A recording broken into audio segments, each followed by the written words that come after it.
Guys, আমি আখি, আমি Rohan. Welcome to our blog. বোলপুরবাসী সারা বছর অপেক্ষা করে থাকে যে মেলাটার জন্য বা যে উৎসবটার জন্য। তো সেইটা শুরু হতে চলেছে আর একদিন পরেই, মানে রাত পোহালেই সেটা শুরু হয়ে যাবে। তো তোমরা দেখে নাও যে এখন কতটা প্রস্তুতি শুরু হয়েছে। দোকানপাট প্রায় বসেই গেছে, কিছু কিছু বাকি আছে। তো সেইটা তোমাদেরকে আমরা আজকে ঘুরে ঘুরে দেখাবো যে কোথায় কি বসছে, একদম স্টেজ থেকে শুরু করে পুরোটাই দেখানোর চেষ্টা করবো। তো চলো দেখা যাক। তো আমরা এখন চলে এসেছি সরাসরি স্টেজের সামনে, যেখানে কাজ কতটা চলছে তোমরা কিন্তু খুব ভালোভাবে দেখতেই পাচ্ছ। প্রায় কমপ্লিটের পথে, আর একটা দিনের মাত্র অপেক্ষা, তারপরেই বোলপুরবাসী মেতে উঠবে এই আনন্দ উৎসবে। তো বাকি জায়গাগুলো আমরা ঘুরিয়ে দেখাবো কতটা কি হয়েছে। চলো বাকিগুলোও কিন্তু ঘুরে ঘুরে দেখা যাক। আমাদের সাথে দেখো তোমরাও প্রস্তুতি কতটা কি শুরু হয়েছে বা কতটা কমপ্লিট হয়েছে। আমরা এখন চলে এসেছি মেলার পূর্ব দিকে, যেখানে পুরো রাইড সেকশন গুলো এখনো পুরোপুরি কমপ্লিট হয়নি, শুরু হতে চলেছে।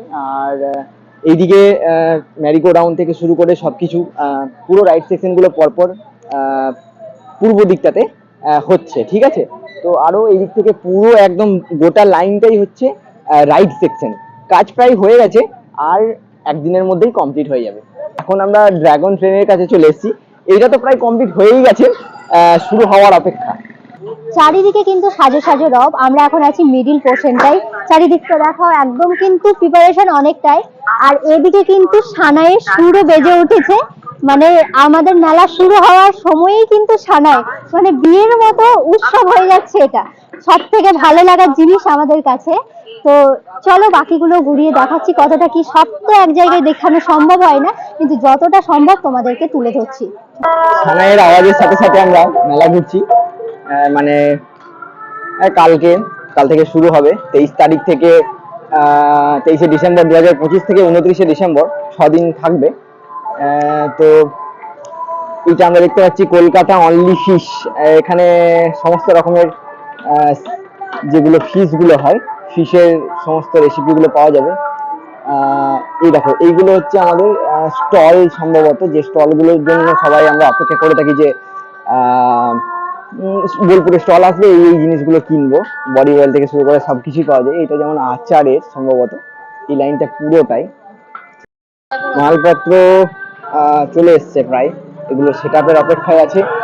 আর এইগুলো সোয়েটার চাদর, এইটা নয়, ওই পাশে আরো বড় সোয়েটার চাদরের একদম পুরো মেলার দক্ষিণ দিকটা আছে সোয়েটার চাদরের পুরোটাই। দেখো এইগুলো স্টল, হ্যাঁ, চানাচুরের স্টল। এইটা দেখো বোরোলিনের স্টল পুরোটাই। চলো আমরা এই স্টল গুলোকে সম্পূর্ণ দেখানোর চেষ্টা করছি পুরো এই লাইনে। এটা বোরোলিনের স্টল, এটা সেলিকলের, যাদের দরকার চলে আসবেন। নবরত্ন, এগুলো সব স্টল। এগুলো এখনো অনেক স্টল তৈরি হতে বাকি আছে। যাই হোক, পুরো তৈরি হচ্ছে।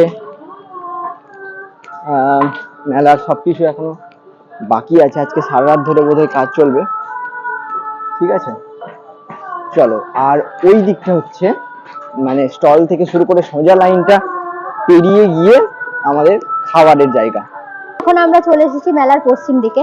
পরপর এই যে খাবারের স্টল গুলো বসে গেছে। প্রত্যেকটা হোটেল, বড় বড় রেস্টুরেন্টসের প্রত্যেকটা স্টল কিন্তু রেডি একেবারে। শুধুমাত্র খাবারগুলো তৈরি হওয়ার অপেক্ষায় এবং মেলা শুরু হওয়ার অপেক্ষা। আজ থেকেই বলতে গেলে কিন্তু বেশ কিছু মানুষের আগমন ঘটছে। আমরা যেমন ঘুরতে এসেছি, দেখতে এসেছি, এরকমই কিন্তু বহু মানুষই এখানে আসছে, দেখছে, ঘুরছে। মেলার যে প্রথম গেট, আমরা বোলপুর থেকে আসার সময় নিশা হোটেলের ওখান থেকে ঢুকি, সেইটা দক্ষিণ দিক, এবং সেখান থেকে এই ডান সাইডটা এখনো কাজ চলছে, আওয়াজ পাওয়া যাচ্ছে। এইটা পুরোটা হচ্ছে সোয়েটারের, মানে বিশাল বড় একটা আমাদের দেখা ছোট মেলার মতো, মানে ছোটখাটো একটা মেলার মতো পুরো পার্ট, একদম দক্ষিণ সাইডটা, পুরো মেলার দক্ষিণ সাইডটা দেখো, বিশাল জায়গা। এগুলো সব সোয়েটার চাদর শালের, হ্যাঁ, মানে কেউ যদি সোয়েটার চাদরের জন্য আসতে চায়, পুরো এই সাইডটা পুরোটাই কিন্তু সোয়েটার চাদর শাল এইগুলোর কিন্তু, হ্যাঁ। তো বিশাল বড়, আমি দেখাচ্ছি, একটা তো লাইন দেখালাম পুরো। এগুলো সবই কিন্তু এখনো তৈরি হতে বাকি আছে। এই দেখো অনেক দূর দেখা যাচ্ছে না পুরো, এগুলো সব সোয়েটার হবে, কিন্তু সোয়েটারের দোকান বসবে। তো আমরা এখন পুরো মেলাটাই প্রায় ঘোরা হয়ে গেছে, এখনো অনেক দোকান মাঝের গুলো তো যাইনি, বাকি আছে, চেষ্টা করছি দেখানোর। আমরা এখন চলে এসেছি প্রদর্শনীর পোর্শনে। কিছুটা কাজ হয়েছে, কিছু একটা তৈরি হচ্ছে, এখনো পুরো না হওয়ায় বুঝতে পারছি না জিনিসটা। এই যে টুকরো টুকরো করে খোলা অবস্থায় রয়েছে, এবং ভিতরে তো জানোই তোমরা কি কি কাজ হয়, ছবি, পেন্টিং এবং কারুকার্যের জিনিসগুলো রাখা হয়। সেগুলো যেহেতু এখন নেই তাই আর ভিতরে যাচ্ছি না, বাইরে থেকেই দেখালাম তোমাদের জিনিসটা। এই যে এদিকে কিছুটা কাজ কমপ্লিট অর্ধেক, আর এদিকে কিছুটা হয়েছে। তো চলো, তো আজকের মতো ভিডিওটা আমরা এখানেই শেষ করছি। আমাদের এই ইনফরমেটিভ ভিডিওটা তোমাদের কেমন লাগলো সেটা অবশ্যই অবশ্যই আমাদেরকে জানাবে। কেউ মেলা আসতে ভুলবে না, হ্যাঁ ঠিক আছে। তো বোলপুরে মেলা বছরে একবারই, এবং সব মেলাই একবার, কিন্তু বোলপুরে মেলার মতো মেলা মানে কোথাও যেটার নেই। জন্য বোলপুরবাসী মানে অধীর আগ্রহে সারাটা বছর অপেক্ষা করে থাকে, আর সেটা কাল থেকেই সকলেই আনন্দে মেতে উঠবে। তো আমরাও মেতে উঠবো, আমরা আবার মেলা তো অবশ্যই আসছি, তোমরাও সকলে জানাও কে কবে আসছো। তো এখানে ভিডিওটা শেষ করছি, টাটা।